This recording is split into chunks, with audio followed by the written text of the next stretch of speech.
To fa injiniya Rabi'u Musa Kwankwaso ya fito yi magana game da Janar Muhammadu Buhari, ya tofa albarkacin bakinsa a game da wannan tafiya ta zare na wannan ƙasa mai suna Saudiya kenan. Ya ce wannan abin nasu da suke kullawa game da wannan mai jiran gado watakan Bola Ahmad Tinubu, abin ya fara zama munafurci, ya fara zama kulle-kulle. Amma mai sauraro barkwaji ta bakin Janar Muhammadu Buhari da ya fito har suke cece-kuce da wannan matashi mai suna injiniya Rabi'u Musa Kwankwaso na jam'iyyar NNPP kenan. Amma mai sauraro barkwaji ta bakin Janar Muhammadu Buhari da ya fito ya faɗi maganganu game da injiniya Rabi'u Musa Kwankwaso. Amma mai sauraro kar ka manta da danna subscribing kana kuma danna alamar ƙararrawar sanarwa, domin shine za ka rinka samun shirye-shiryenmu da zarar mun dora.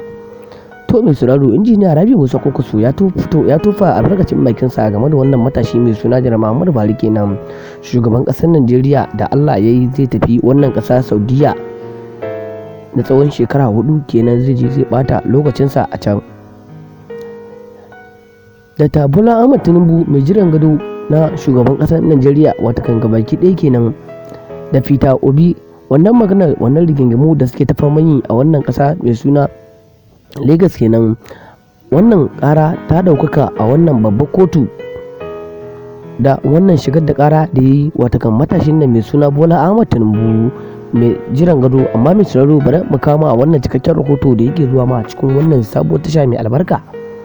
Ka zuwa idan ka za ka ga abin da yake faruwa game da Bola Ahmad Tinubu da Peter Obi. Ga bidiyon nan yana zuwa ma, muna fatan ka da ka daure ka ga wannan ƙarshen bidiyon da yake zuwa maka cikin wannan sabuwar tasha mai suna Arewa Hausa Top TV. Arewa Hausa Top TV. Namun kana da sanarwa. Za ku ji ta bakin injiniya da Rabi'u Musa Kwankwaso da ya fito ya tofa albarkacin bakinsa game da wannan matashi mai suna Janar Muhammadu Buhari. Ya samu wannan labari na kulle-kulle bawa wannan shugaban kasa namu mai jiran gado watakan Bola Ahmad Tinubu naira kuɗi a naira miliyan 500 kenan. Mai sauraro wannan maganar bada wannan matashi mai suna shugaban kasar namu mai suna Bola Ahmad Tinubu ya yi bakin ciki da bashi wannan kuɗaɗe da aka yi a naira miliyan 500 kenan, tunda yana ganin an ƙara wa mai ƙarfi kenan.